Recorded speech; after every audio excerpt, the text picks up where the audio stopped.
Okay. Hello, guys. Thank you so much for coming to my very first session on career coaching. It is an initiative of many more sessions to come. Please feel free to give me feedback at the end of the session or send me comments for discussions. I will take a look at them at the end of our session today. So my name is Nomusa Malachi. I was born at Komporomporo in the farms. And I was raised as a Zelini Township near Warden. I'm a married mother of two girls. I'm a finance professional and I hold the position of a financial manager in a well-respected constitutional entity in South Africa. I've been working in the office of the CFO for the past 18 years, okay? So I'm well-vested and quite experienced, guys. I honestly love what I do and my experience combines both exposure in the private sector and the public sector. I currently live in the East End with my family. I enjoy gardening, blogging, cooking, and reading books on personal development.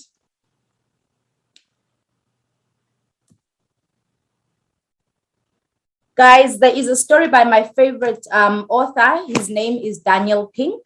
What Daniel Pink says is that a great man has a sentence. So I believe that at the end of the day, with regards to what I'm doing today, I want to be known as a person that used her influence to disrupt poverty, inequality, and unemployment.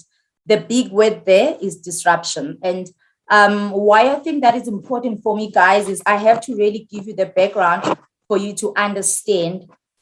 So I belong to the generation of the 80s. I was born in 1983. And I kind of had a dream of being in finance, of being an accountant when I grew up. So I came to Joburg to pursue that academic and obviously pursuing that career. I sort of joined public service by chance. It was not in my card. I actually didn't understand or could relate to how one can create a career path in finance. So what happened was, by the time I came to Johannesburg, I had a good few years in private sector and I did very well. And then in later years, then I made an application to an organization, which at the time, I thought that the organization was in manufacturing because they were doing manufacturing. The size of the advert that I saw, guys, was this little, this very, very small. And I would later understand that that's because they had budget limitations. So that's how I joined public service. And what I got to understand as I joined the organization was to say the organization was an unlisted public entity, what we call an unlisted public entity. And I was actually the first employee that was employed in terms of the Public Service Act. So, and our structure that was designed in terms of HR had 149 vacancies, and I was the first person to be employed. So what that meant is it was a financial manager position. So what that meant is I was going to participate in each and every recruitment structure or the majority of the recruitment processes, recruitment committees, the panels. I was part of that. So that got me exposure to how public service work. And I got thorough training. I must give credit honestly to my colleagues at the Department of Labor, the sense of professionalism that they welcomed me with. I was thoroughly trained. And as I sit here, guys, I'm a proud product of an induction program. I was properly inducted. And that induction took over 24 months. So you can imagine it was quite tough. But at the end of it all, I got to appreciate public service. And I'm sure many of you will relate with this. I think that as human beings, what we're looking for as a sense of meaning, I love connecting the dots in my life. I love doing work that is meaningful. I love doing work that drives a sense of purpose, or the work that I feel drives a sense of purpose. And so when I joined this organization, this was the first time in my entire life that I was connecting the dots of how I can actually serve and connect my purpose with a little bit of what I could do within this organization. I think that's just really the opportunity of the sessions that I want to hold with you guys.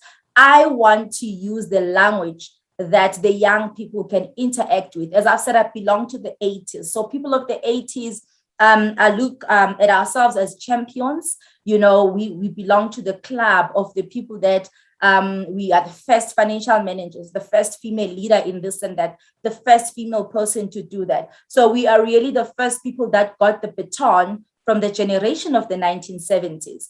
But as you can see, as generation changes, you can actually see that there is a gap of information outlay that happens as time continues. So I think it's quite important that each and every one of us takes the baton from our leaders, from the older generation, and find a way to effectively communicate that across board. So this is my sentence in part, guys, and I've got a lot of things that I will share with you about myself as the time progresses, but I've got a few things that are a passion statement for me, and I thought this is something great. I'd like you guys to know a little bit about it.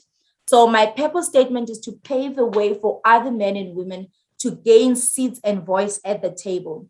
I think that the generation that I follow, they did a fantastic job of building the buildings and creating the tables for us. But now we have the responsibility to make sure that the people that are taking up those seats, they've got the voice at the table. So my value statement really is about passion, action, vulnerability, and excellence. So what I like to prioritize is being excellent over perfectionism.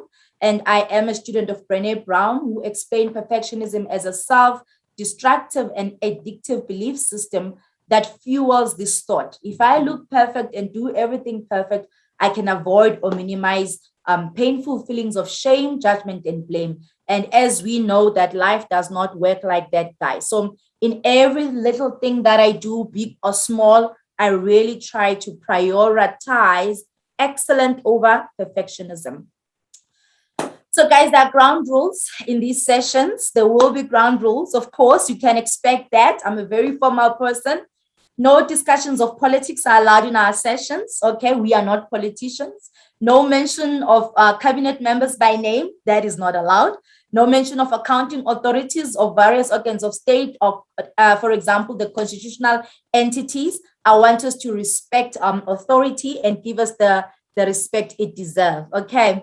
So, guys, there's many episodes that I'm planning for us and different seasons that I'm planning for us on these sessions. But here's what you can expect.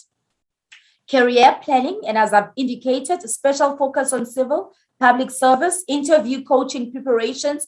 I really love number 2 because, I think that when you are well prepared and well coached, you really do stand a good chance of being successful in your interviews. Leadership coaching, guys, I'm going to focus a lot on supervisors, assistant managers, and managers. So if you really want to be part of these sessions and you aspire to be a supervisor, you are in the right place. So as time goes on, we're going to also interview relevant program managers and industry experts. We're also going to share ideas, guys, okay?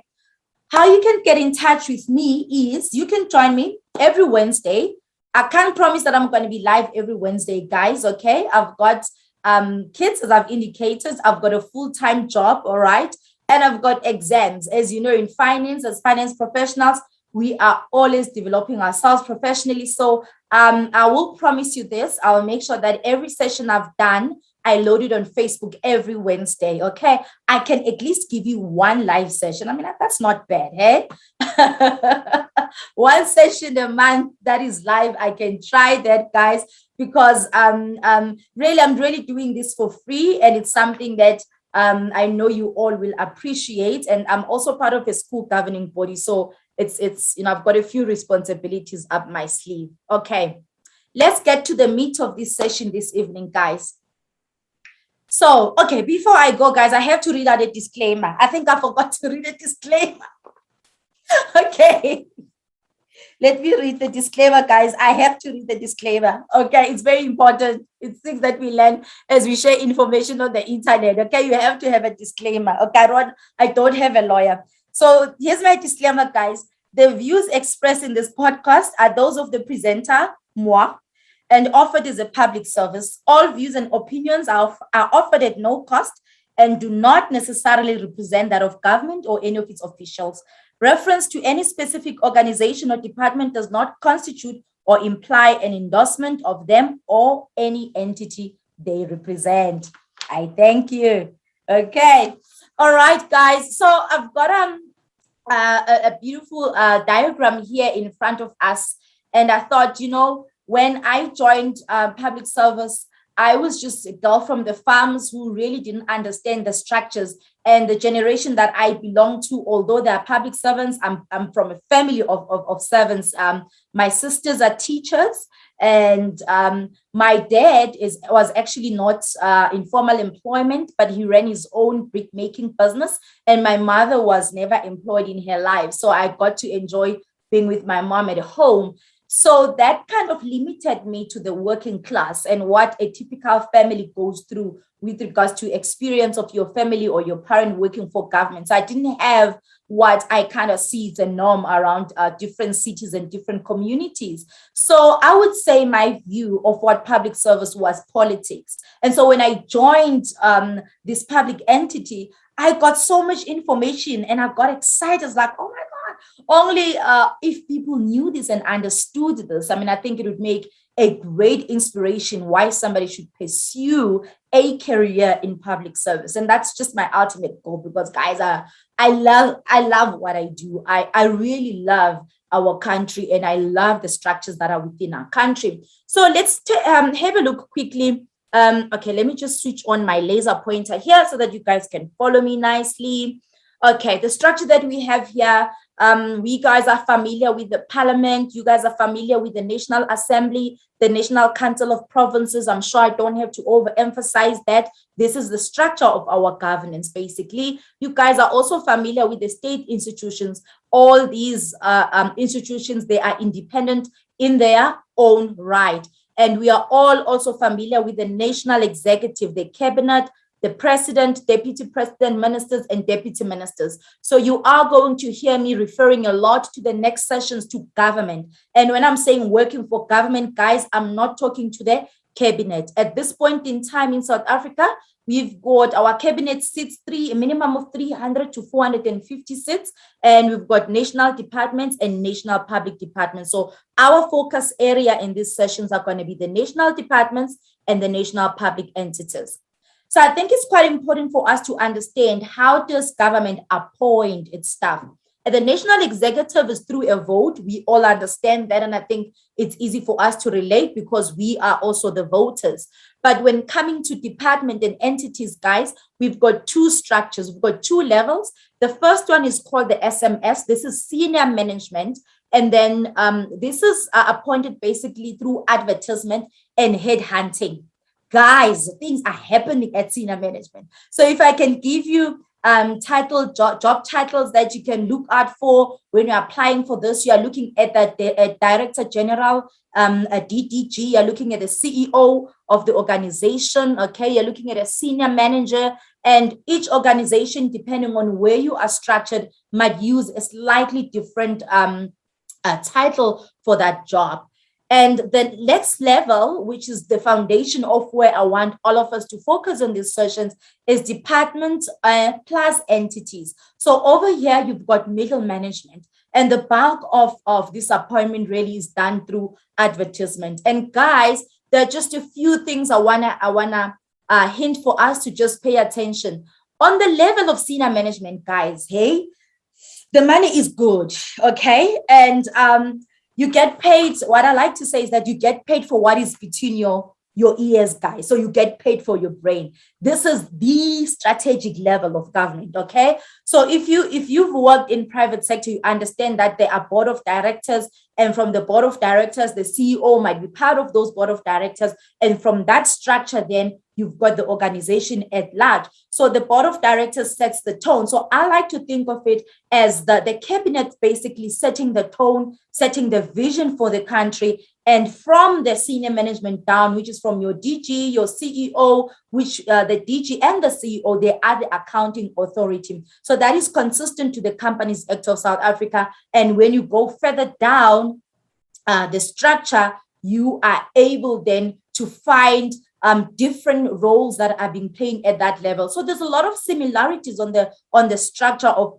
where we are with regards to the private company. And I found this quite relatable, because if you are a student in commercial or business management studies, these are the things that you kind of want to know and want to be able to relate to once you get to government. So some of the notes that I want you guys to just be aware of is in senior management, really, there's a lot of relationship building that you need to have, because guys, when you are looking at the career path and your career growth, by the time you become a director general, you really need to have some good relationship skills, people relationship skills. And then some of the things that stand out for me, actually, it's one thing that our Miss South Africa mentioned, that you must have some self-awareness skills, right? You need to invest in personal development. So guys, by the time you get to this position, the issue of investing in a coach, it's not a thing that it's afar. It's something that you need to invest. You need to be quite intentional. Remember, you are hired as a professional in this space, okay? So you have to be quite intentional,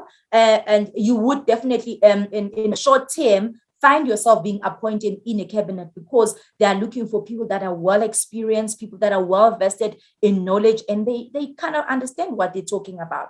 So guys, on this slide, I did promise you guys that we will be taking a look at how many vacant positions are available on a weekly basis. So this gets me excited. So I want you guys to also get excited about it, because it means employment. There are 4,649 vacancies as at 18th of October. My source for this is www.info-desk.co.za. Please go to the website. They've got all the national departments, national public entities, jobs that are publicly advertised. So they're nicely consolidated, and you'll be able to see everything in your national, your provincial, your municipal public entities, constitutional institutions, national, provincial government, universities, FET, college, and the cities. Everything is there. And I think it's such a beautiful website that I do like to go to it from time to time. And please feel free to just go and have a look at the various positions that are available. And guys, moving right along. Today, I thought, let's just have a look and summarize at how you would go about preparing for a position in the office of the CFO. And I decided to profile the position of a finance clerk in the Department of Higher Education. This is based in Limpopo in the Capricorn TVET College. So what I will be doing also, guys, is I'll be profiling posts that have already closed, okay? Just for fairness, okay? So if you are lucky and you're here and you have actually applied for the position, you will get lucky, because if I do get to profile the position before your interview, then you'll be able to get a few tips. But just generally, and I think just for fairness, I'm going to focus on positions that have already closed for application. But what is nice is you can customize from what I make, take it and build up your own strategy and approach as and when you are doing your applications. So what are we looking at here, guys? It's an advert from the Department of Higher Education. I'm not going to go through the entire administrative requirements at this space, but the things that I really want you to look out for is, guys, you have to read, okay? You have to read. It is a basic requirement for you being someone who is employable, okay? Employable. So you really have to read. The very first thing that stands out for me is how you need to send your application form back to this organization. The closing date is very important for you to take note of, and it's very important for you to notice that they're telling you that faxed applications will not be considered. Another requirement here is that you must submit on a Z83 form. It's also indicating that a CV is a requirement, ID and qualifications, driver's license and registration. Okay, guys, I'm going to go because I've done a nice checklist for you on the other side. The next part, what I want you to focus on is, of course, the salary level. Okay, so what I want you to look at is, if you are, obviously this is an entry point position, okay, and it's a level 5, so it's really a start in a finance clerk, an entry point in the office of the CFO. So have a look at what the salary is giving you per annum. Some of the few notes and takeaways for you is the fact that all positions that are advertised between level 1 and 10, when I'm saying level, I'm talking about this part here. That basically means your pension benefits, your medical benefits, and your housing allowance is not included in this amount that is being advertised. So what that means is at this level, this person will have to pay 18% of taxation and the rest will be their net salary. So it should work out to at least 13,000 rands per month net. That is the amount in your bank account. Guys, location.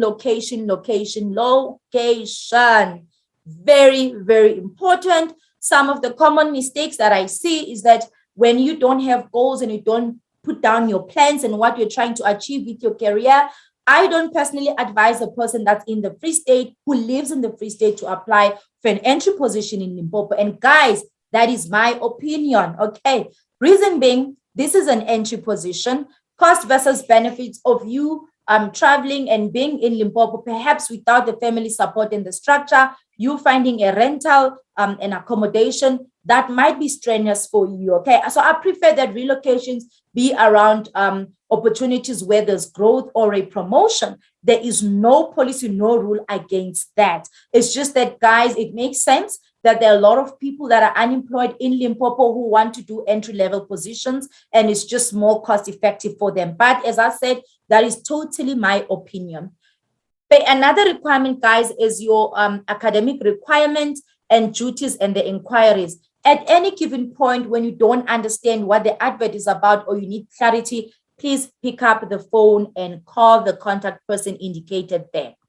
Okay, so I've done a nice checklist for us, guys, based on this advertisement. Number one is that this post is closing on the 18th of October. So it means you need to plan your stuff quite importantly. I like to have this checklist because at the end of the day, I get to know what are the administrative things that are required, and I can make sure that I comply with them. Guys, I need to give you a warning, all right? Please be meticulous. Please just be organized. It's just a reflection of the kind of person that you are.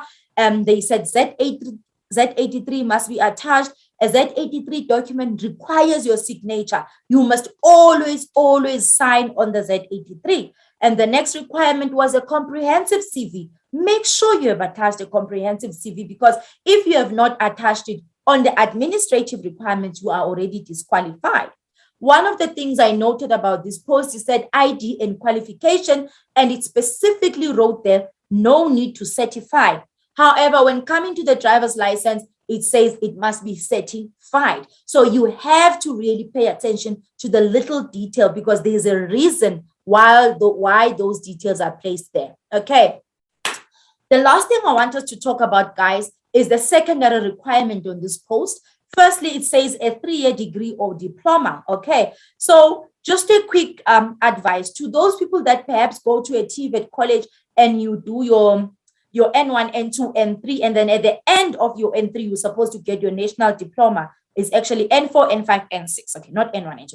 N4, N5, N6. We are aware that for the last few years, there's been challenges with issuing you a diploma. So what you do, you go to the accounting authority of that TVET and make sure that they write a certificate of completion and they indicate those challenges, because it won't help you to say you do have a 3 years diploma, but you are attaching what you've attached your N4, your N5, your N6 only. So you need to be able to show that you have accumulated the scores that warrant you a national diploma. Some of the common challenges that I see people for interviews when we are shortlisting that they've got is that this part here that says or equivalent. Okay, guys. So you are applying for a finance clerk. The basic rules is you should at least be having financial accounting as your measure, because you're going to be talking numbers. So if you've done a diploma, a 3-year diploma in marketing, does that is that still equivalent? Hey, guys, I don't think so. Okay. So if you have got a 3-year degree or diploma in retail management, does retail management have financial accounting as a measure? Okay, things have changed, guys. The last time I was in varsity was 2005. Okay, so you have to tell me. So what we do on our side, where there's doubt, we also check. But I mean, our colleagues are well vested in these things, so we know what is equivalent. And sometimes, if you guys don't tell us what are your your majors, there's no way for us to know. So most importantly, please, I just think that on this part, just save yourself a little bit of stress, have a bit of a plan of what you want to achieve with your diploma and your degree, and just focus on those qualifications where you qualify. In that way, it just shows that you organized, you know what you want also. 1 to 2 years experience, guys, okay? As I've said, it's an entry position. So if you've done public management, you need to indicate. So at the end of the day, in your CV, when you tally up your experience, it must be at least one year. So it means the starting point is somebody that has got 12 months experience. So this is somebody that has got what? You've got your internship, you've done your internship, or you've started working somewhere and you are seeing this money here is better and you want to change jobs. So those are the opportunities that are available. Technical knowledge, guys, the position is telling you financial functions, data capturing, operating a computer, collating of financial statistics. These things have to pop up. And sometimes it doesn't have to necessarily be the same language. But as a finance manager, when I'm looking at your CV, I want to see, is there a representation of technical knowledge? ICT, guys, you must indicate your ICT exposure. Which Microsoft packages are you working on? When you are doing a CV, please don't be lazy, all right? So what we tend to do, if we have placed something on an advert, guys, it is because we are looking for it. So don't tell yourself that, no, I will tell them when I get to an interview. You have to indicate it on your CV for us to be able to shortlist you and consider your CV. So you take your CV basically as your first representation of yourself. So you must indicate your accounting software. What is it and how many years? Your GRAP standard. Are you exposed to some form of financial reporting systems? PFMA, Public Finance Management Act. You must indicate. Common mistakes that I see you guys making when you are applying your PFMA is that you are working maybe for a Transnet and you have forgotten that perhaps Transnet is a business enterprise. And then you forget to link the business of Transnet to how it links to government and how the transaction within that business enterprise or within that public entity are using PFMA as a basis of their interpretation, okay? And sometimes there is a because there's a lot of business enterprise, and I've seen a lot of people applying interconnectively, but failing to truly represent what their organization does and what it stands for, okay? So there are specific acts that are required by this position, things like CET Act, National Treasury Regulation, public service legislation, and there's also requirement for soft skills. So when we are going through the shortlisting, we are basically looking at what the advert is saying and looking at this checklist of the advert and making sure that you qualify. Guys, I am not going to take any further time. I want to thank you for your time this afternoon. What we are going to be doing is next week, we are going to be focusing now on how do you prepare for the interview for this position. So what we are going to do, guys, I am going to be checking out your comments on Facebook. I am going to be looking at your comments. Feel free to send me your comments. Feel free to subscribe. Please go and subscribe to my YouTube channel under Nomusa Malachi. Click on the notifications button. And guys, I will see you next week. Thank you very much and God bless you.